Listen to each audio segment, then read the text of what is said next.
Welcome back, everyone. We're diving deep today, folks. Yeah. Really deep. We're going to be exploring ancient Earth history Mhm. and, well, the whole concept of ascension, too. Oh, cool. Yeah. But get this. We're doing it all through one source. Okay, wait on me. It's these excerpts, right, from this channeled message. It's called Lemuria, Atlantis, Egypt.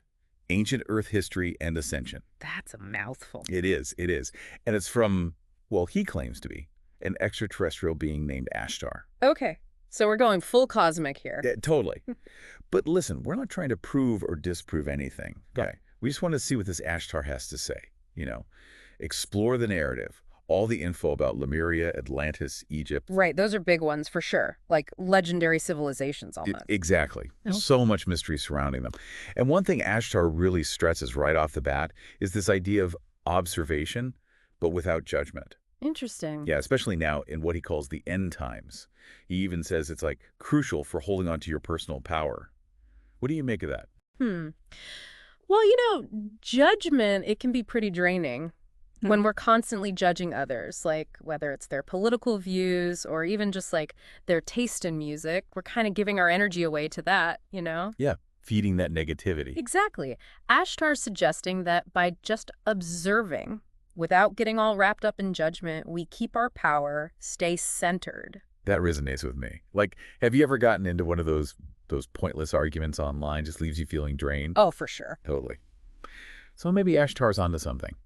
And speaking of these end times, he says they'll be marked by hidden truths, coming to light. And that's going to lead to some global upheaval. He calls it a madness of the end times. It's a pretty intense image. It is. Makes you wonder what kind of truths could be out there that could, really shake things up. Yeah. Like imagine if everything we thought we knew about history, technology, even just like the nature of reality was suddenly flipped on its head. That's a big what if. Yeah.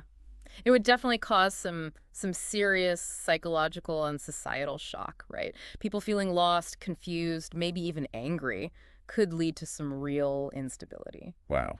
It's almost like finding out the Earth is actually flat. Huh. Just kidding. Although Ashtar does clarify that the Earth is indeed round.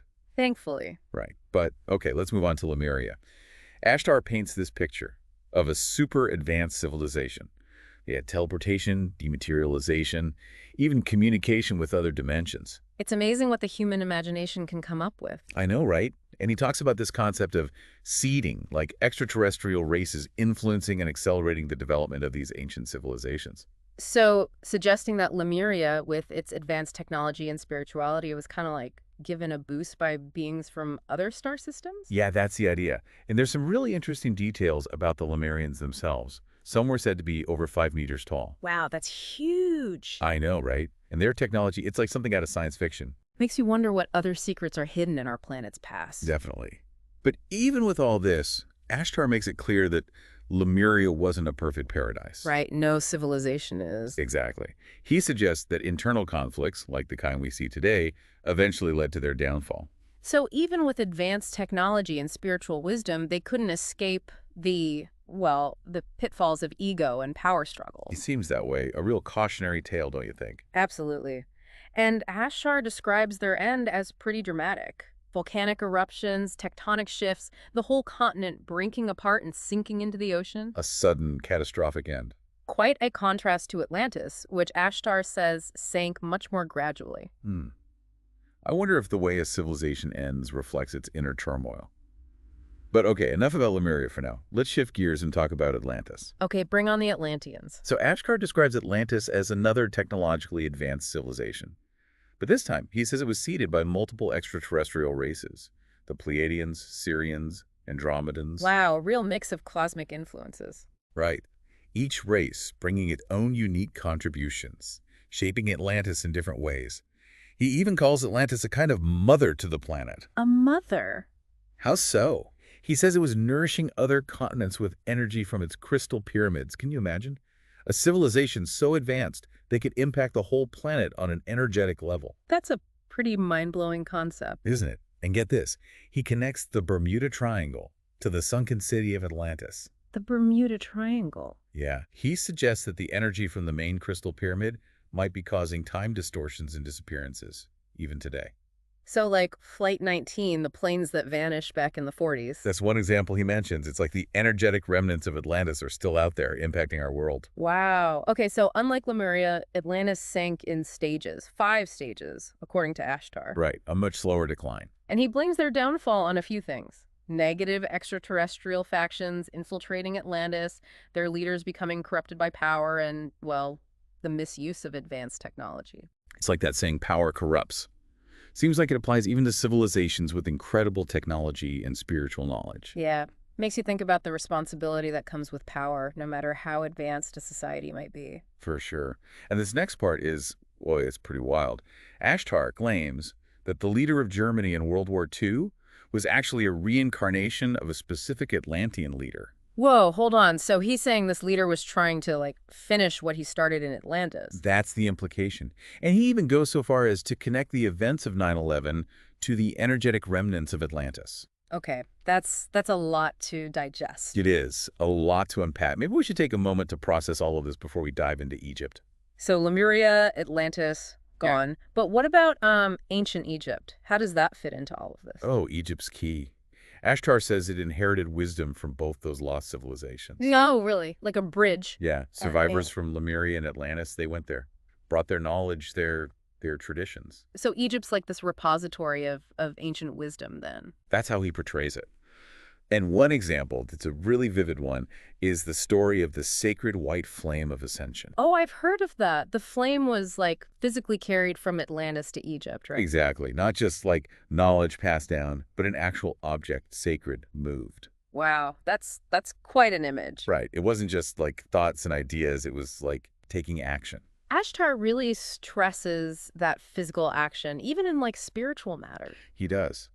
And the being who carried the flame, Serapis Bey, he was the high priest of the Temple of Ascension in Atlantis. Serapis Bey. I've come across that name in my research. Yeah, he's a pretty big figure in a lot of these esoteric traditions. So Serapis Bey, he actually carried the flame in his hands as he journeyed to Egypt. That's what Akhtar says. Imagine that, the weight of responsibility, you know? Carrying something so sacred, everything falling apart around him. I know, right? It's like a scene straight out of a movie. Yeah. But it shows you the dedication, right, to protecting that ancient wisdom. Absolutely, a true guardian of knowledge. And Ashtar actually channels Serapis Bey, lets him describe the journey in his own words. Oh, really? What does he say? Well, Serapis Bey talks about feeling guided by divine forces, a profound sense of honor carrying this sacred flame. Wow, that's powerful. Okay, so we've got Lemuria and Atlantis influencing Egypt, but Ashtar brings up another group too, the Hathors. Oh, yeah. The Hathors, they played a big role in shaping Egyptian civilization, right? Huge. Yeah. And their story is, well, pretty unique. Ashtar describes them as a galactic race connected to the Syrians and Pleiadians. And get this, they spent like 1,000 years in Egypt, actually like collaborating genetically with the civilization. Wait, so they were actively involved in shaping the genetic makeup of early Egyptians. That's what Ashtar says, 1,000 years. That's an incredibly long time. What were they like trying to achieve? Well, according to Ashtar, the Hathors were focused on like wisdom, love, respect, particularly between different races. Sounds kind of familiar, right? Yeah, like the Pleiadians and Lemuria and Yeah, Atlantis. exactly. It makes you wonder if there's this like cosmic connection between these extraterrestrial races and their desire to guide humanity. It's fascinating to think about. Okay, so what else does Ashtar say about ancient Egypt? Well, his description is actually pretty different from what we usually imagine. Like, he paints this picture of a lush landscape, beautiful, vibrant colors, not just desert. So more like a paradise almost. Right. Before, desertification. Exactly. And he even mentions like all the iconic figures we know. Tutankhamun, Abraham, Moses, Akhenaten, Nefertiti, Cleopatra. Yeah, they're all woven into this grand narrative. Ancient wisdom, spiritual evolution, extraterrestrial influence. It's all there. And this is where things get really interesting. Ashtar claims that Cleopatra's final incarnation was in Brazil. Wait. Yeah. Yeah, the 20th century. He even says to look up Veil do Amenhotep and Tia Niva. Wow. That's quite a claim. Like, it makes you rethink everything you thought you knew about, history and reincarnation. Right. And then he throws in this whole thing about the flat earth theory. The flat earth theory, what does that have to do with anything? He claims it originated in Atlantis as, like, misinformation spread by negative forces. So even in these advanced civilizations, they had to deal with fake news. Apparently. Mm. It just shows you got to be careful about what you believe, always question things. And for the record, Ashtar does confirm the Earth is definitely round. Good to know. Okay, so we've talked about the Hathors, these claims about Cleopatra. What else? Well, we can't forget about Thoth, also known as Hermes Trismegistus. Oh yeah, Thoth, the master of wisdom. Ashtar claims he lived for, get this, over 50,000 years in the same physical body. 50,000 years. Come on, that's going to be some kind of exaggeration, right? That's what Ashtar says. He details his whole journey, starting as a priest in Atlantis. His name was Arlig Vomalites then. And then later on, he shows up in Egypt and Greece as Thoth and Hermes. So one being present during like these pivotal moments across multiple civilizations, that's mind-boggling. It is. And Ashtar highlights some really interesting details, like Thoth's connection to Pythagoras, the Emerald Tablet, his teachings on crystalline communication, healing, even connections to the inner earth. Wow, that's a lot to cover in one lifetime, let alone 50,000 years. He must have been like a walking encyclopedia of ancient wisdom. Right, a conduit across cultures and time periods. It makes you wonder what secrets are still out there, waiting to be rediscovered. It's amazing to think about. Okay, so we've got Lemuria, Atlantis, Egypt. Are there any other civilizations Ashtar touches on? Oh yeah, he mentions the Mayan and Sumerian civilizations too. Suggests they played important roles in this grand story of ancient Earth history. But we'll have to save those for part 3 of this deep dive. Yeah. So we've got the Mayans, we've got the Sumerians. What's the deal with them? Well, Ashtar puts them in the same category as the others, you know? Advanced civilizations, deep knowledge of astronomy, math, spirituality. And those extraterrestrial connections Yeah. too. Like, is that a theme throughout all these ancient cultures? Seems like it. Ashtar's painting this picture of a time when, I don't know, like, interactions between humans and ETs were just more common. Maybe even shaping civilization as we know it. Right, in ways we can't even fully grasp yet. It's pretty mind-blowing, right? Yeah. Makes you think, maybe we're not so alone after all. Exactly. And one thing Ashtar keeps coming back to throughout this whole message is the importance of accessing our own, what he calls internal Akashics. The Akashic records? Yeah, but like a personal version.